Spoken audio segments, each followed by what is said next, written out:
दोस्तों, जैसा कि हम जानते हैं कि अभी फेस्टिवल सीजन चालू हो चुकी है। ऑलरेडी अभी गणेश पूजा चल रही है, उसके बाद में दुर्गा पूजा, दशहरा, उसके बाद में दीपावली, फिर छठ पूजा, उसके बाद कार्तिक पूर्णिमा। ऐसा करके लगातार ये सीजन है जिसमें लोग सबसे ज़्यादा परचेजिंग करते हैं और इस समय मार्केट बहुत ज़्यादा ग्रो करती है। दोस्तों, एक समय ऐसा था कि जब फेस्टिवल सीजन के समय में महीनों भर काफ़ी भीड़ रहती थी और हम जब भी जाते हैं मार्केट भीड़ ही मिलती थी। और एक आज का समय है कि मैक्सिमम लोग आज के डेट में मार्केट जाना ही पसंद नहीं करते हैं और इसी रीज़न से काफ़ी लोग अभी ऑनलाइन की तरफ शिफ्ट हो गए हैं। आज के डेट में मैक्सिमम लोगों को ऑनलाइन शॉपिंग करना ज़्यादा पसंद है। तो दोस्तों, ऐसा क्यों हो रहा है कि लोग आज के डेट में ऑफलाइन से ज़्यादा ऑनलाइन की तरफ ज़्यादा शिफ्ट हो रहे हैं? तो चलिए जानते हैं आज इस वीडियो में। दोस्तों, आज की वीडियो में मैं आपको ये बताने वाला हूँ कि क्यों लोग धीरे धीरे ऑनलाइन की तरफ शिफ्ट हो रहे हैं और उन लोगों को ऑनलाइन परचेजिंग करना ज़्यादा पसंद है, ना कि ऑफलाइन। इस वीडियो में टोटल मैंने 4 पॉइंट बताए हैं। 4 पॉइंट में से चारों पॉइंट बहुत इंपॉर्टेंट है, प्लीज़ एक पॉइंट को भी स्किप मत करिएगा। तीसरा पॉइंट दोस्तों बहुत इंपॉर्टेंट है, इसको जरा से भी स्किप मत करिएगा। तो चलिए वीडियो को स्टार्ट करते हैं। वीडियो को स्टार्ट करने से पहले मैं आपको ये चीज़ बताना चाहता हूँ कि ये जो वीडियो मैंने आज बनाई है, इसको मैंने 2 पार्ट में बनाया है। पहला पार्ट में मैंने ये बताया है कि क्यों लोग ऑनलाइन की तरफ शिफ्ट हो रहे हैं, क्यों लोगों को ऑनलाइन शॉपिंग करना ज़्यादा पसंद है और क्यों ऑफलाइन की तरफ में मार्केट एरिया में, लोकल मार्केट में भीड़ कम होने लग रही है, लोग वहाँ शॉपिंग कम करने लग रहे हैं आज के डेट में। और दूसरे वीडियो में मैं बताऊँगा कि क्या इसको सुधारा जा सकता है, क्या अपने सेल को ग्रो किया जा सकता है ऑफलाइन मार्केट में। तो प्लीज़ वीडियो को पूरा जरूर देखिएगा। तो सबसे पहले हम बात करते हैं पॉइंट नंबर 1 की। पॉइंट नंबर 1 क्या है? ट्रांसपेरेंसी। अब ये ट्रांसपेरेंसी क्या है उसको हम इस तरह से समझ सकते हैं कि मान के चलो कि मैं आपके शॉप पर गया, मुझे एक शर्ट परचेज करनी है। वो शर्ट मैंने परचेज़ किया, परचेज़ करने के बाद मैं जब घर आता हूँ, घर आने के बाद में मेरे दोस्त कुछ हैं, उनको वो शर्ट पसंद आती है और मैं उसे रिकमेंड करता हूँ कि फलाना दुकान में चला जाना, उस जगह पे ये शर्ट मैंने खरीदी है इतने रुपए में। तो जब वो जाता है, जाने के बाद में पता चलता है कि आपने मुझे किसी और रेट में दिया है और सामने वाले को किसी और रेट पे दिया है, तो ये जो अलग भाव आ जाते हैं ना दोनों के मन में, यहाँ पर ट्रांसपेरेंसी नहीं है।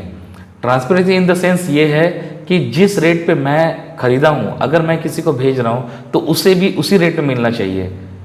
इससे क्या होगा कि दोनों के मन में एक गलत भावना नहीं आएगी कि मैं ठग गया हूँ। कल मैं जहाँ से खरीदा हूँ, अगर कोई इंसान को मैं भेजता हूँ, अगर आप उससे किसी और रेट में डील करते हैं तो वो अपने आप को ठगा हुआ महसूस करता है।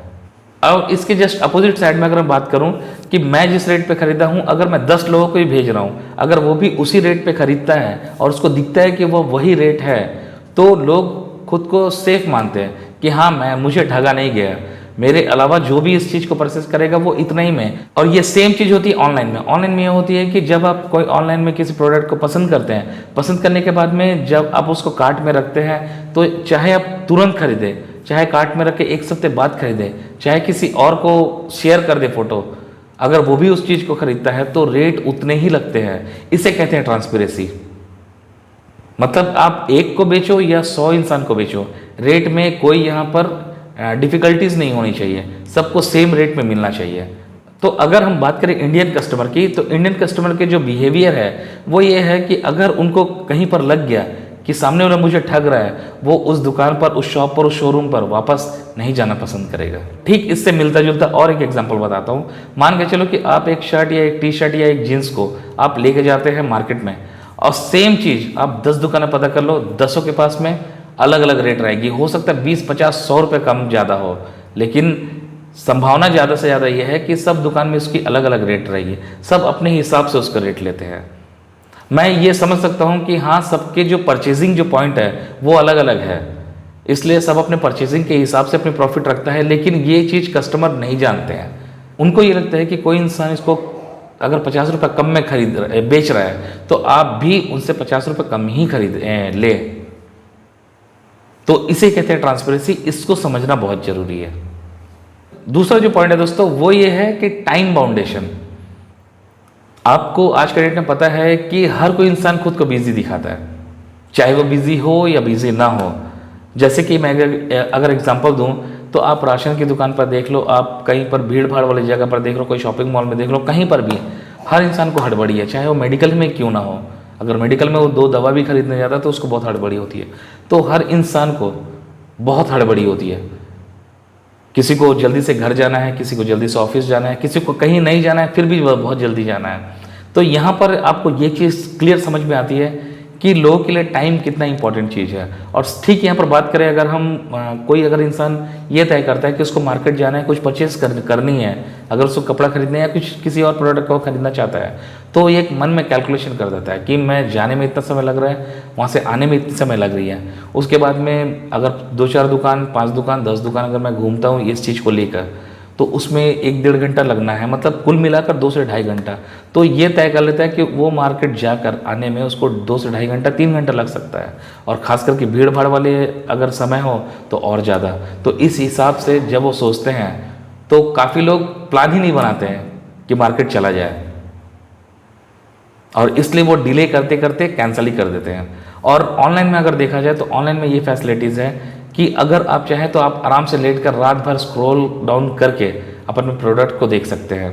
आपको जो खरीदना है, आपको जब खाली मिल गया, जब फुर्सत मिल गया, आप उस चीज़ को देख सकते हैं। तो ये फैसिलिटीज़ आपको मिलते हैं, इसलिए लोग टाइम की कमी होने के भी कारण ऑनलाइन में ज़्यादा शिफ्ट हो रहे हैं। अब बात करते हैं दोस्तों तीसरा पॉइंट की। तीसरा बहुत इंपॉर्टेंट पॉइंट है जो मैंने कहा था, वो है सर्विस। इस पॉइंट में क्या है दोस्तों, ये समझने के लिए सबसे पहले आपको जो ह्यूमन साइकी इसको समझना पड़ेगा। कस्टमर बेस से कस्टमर क्या सोचता है। तो इसके लिए मैं एक एग्जांपल देना चाहूँगा। ये है कि मान के चलो कि आप एक रेस्टोरेंट में जाते हैं, तो आप वहाँ पर देखेंगे कि कस्टमर इज़ अ किंग। वहाँ पर आप नोटिस करिएगा कि कस्टमर चाहे 100 की खरीदे, 100 की खाए, या 200, 500 या फुल फैमिली के साथ में वो डिनर करे, तो भी उसको एक किंग वाली फीलिंग चाहिए। उसको चाहिए कि जब वो अंदर आए, रेस्टोरेंट के अंदर घुसे या होटल के अंदर घुसे, तो हर स्टाफ उसको इम्पोर्टेंट फील कराना चाहिए।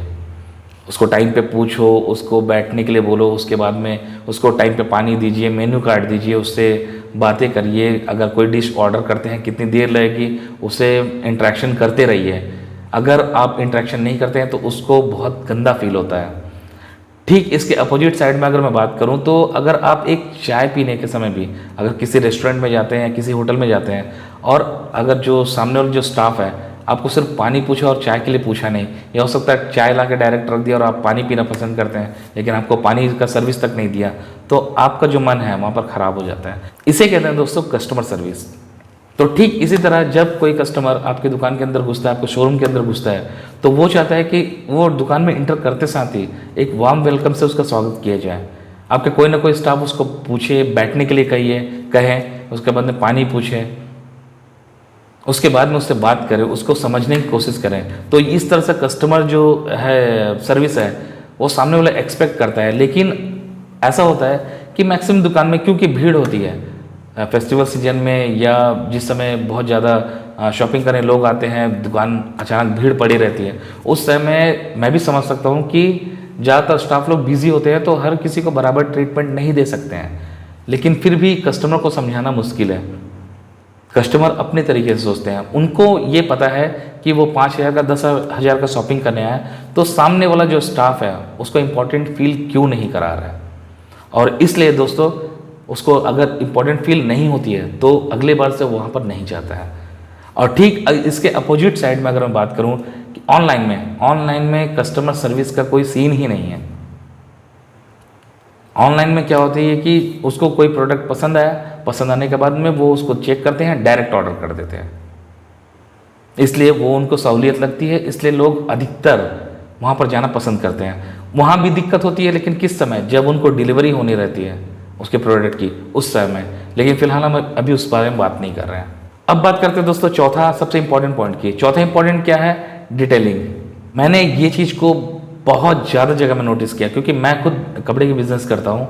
मैंने इस चीज़ को बहुत ज़्यादा जगह नोटिस किया है। वो ये है कि लोग जो दुकान या अपना शॉप खोल कर बैठे हैं या कोई शोरूम खोल के बैठे हैं, उसमें जो स्टाफ है, इवन मालिक भी जो है, उसको अपने प्रोडक्ट्स की डिटेलिंग नहीं मालूम है। काफ़ी जगह की बात कर रहा हूँ मैं, हर किसी की बात नहीं कर रहा हूँ, लेकिन मैक्सिमम लोग, उनको डिटेलिंग नहीं मालूम है। कौन सा प्रोडक्ट आया है, उसकी फैब्रिक कौन सी है, कलर कॉम्बिनेशन कौन सा अच्छा होना चाहिए, कौन सा ट्रेंडिंग डिज़ाइन है, इसके बारे में डिटेलिंग जाननी होगी। क्योंकि अक्सर ये होता है कि जब कोई कस्टमर आपके सामने बैठे और आप उसको एक एक चीज़ बहुत बारीकी से बताएं, तो उसका एक ट्रस्ट बिल्ड हो जाता है कि नहीं, ये बहुत जानकारी रखता है। और बहुत ज़्यादा संभावना होती है कि वो आपसे शॉपिंग कर ले। लेकिन मैंने ये चीज़ को नोटिस किया है कि लोग अपने ही दुकान का जो प्रोडक्ट्स है उनके डिटेलिंग के बारे में नहीं जानते हैं। अगर जानते हैं तो बहुत कम, अगर सामने से कोई क्वेश्चन आया जाता है तो थोड़ा आनाकानी करके टालने की कोशिश करते हैं। ऐसा बहुत समय में होता है, क्योंकि मैं किसी एक पर्टिकुलर मार्केट की किसी एक जगह की बात नहीं कर रहा हूँ। मैं इंडिया के ऑलमोस्ट सभी स्टेट घूम चुका हूँ और मैक्सिमम जगह मैंने इस प्रॉब्लम को फेस किया है, नोटिस किया है। इसलिए जब कोई कस्टमर जानना चाहता है कि अभी नया ट्रेंड में क्या है तो आप उसको तुरंत बताइए। ये काबिलियत आपके अंदर होनी चाहिए। और ठीक इस तरह की फैसिलिटीज़ मिलती है ऑनलाइन में। जब कोई इंसान किसी प्रोडक्ट को पसंद करता है, पसंद करने के बाद में नीचे डिटेलिंग लिखी होती है कि कौन सा फैब्रिक मिलेगा, उसका साइज़ क्या है, कपड़े का साइज़ क्या है और क्या क्या है, बहुत सारी डिटेलिंग होती है। इसलिए लोग चाहते हैं कि जो यूज़ करते हैं उसके बारे में उसे अच्छी तरह से पता होनी चाहिए। तो दोस्तों ये कुछ इंपॉर्टेंट पॉइंट थे जिसको मैंने डिस्कस किया कि क्यों लोग ऑनलाइन की तरफ ज़्यादा शिफ्ट हो रहे हैं। इसके अलावा और भी बहुत सारे पॉइंट्स हैं, लेकिन मुझे लगा कि ज़्यादा इंपॉर्टेंट है। अगर इसको छोड़ के भी और कुछ पॉइंट्स हो गए तो प्लीज़ कमेंट बॉक्स में लिख दीजिएगा, मैं उस पर भी डिटेल में वीडियो बना दूंगा। दोस्तों अब हम बात करते हैं कि ये तो हमें समझ में आएगा कि इस तरह से लोग अट्रैक्ट हो रहे हैं ऑनलाइन की तरफ और ऑफलाइन की जो शॉपिंग वो धीरे धीरे कम हो रही है। तो अब सवाल ये उठता है कि क्या अपने ऑफलाइन के जो शॉप को है, अपने सर्विस को है, हम इंक्रीज कर सकते हैं कि नहीं, क्या इसको सुधारा जा सकता है? तो ऑफकोर्स सुधारा जा सकता है। अगर इसके बारे में डिटेल में वीडियो चाहिए तो प्लीज़ इसका सेकेंड पार्ट जरूर देखिएगा। एक पार्ट में बनाना बहुत लेंदी हो जाती है, इसलिए मैंने एक पार्ट में नहीं बनाया। तो वीडियो अगर अच्छी लगे तो प्लीज़ इस वीडियो को लाइक शेयर एंड सब्सक्राइब जरूर कर दीजिएगा। चैनल पर पहली बार आए हैं तो सब्सक्राइब करके बेल आइकन पर जरूर क्लिक कर दीजिएगा। मिलते हैं नेक्स्ट वीडियो में, तब तक के लिए जय हिंद, वंदे मातरम।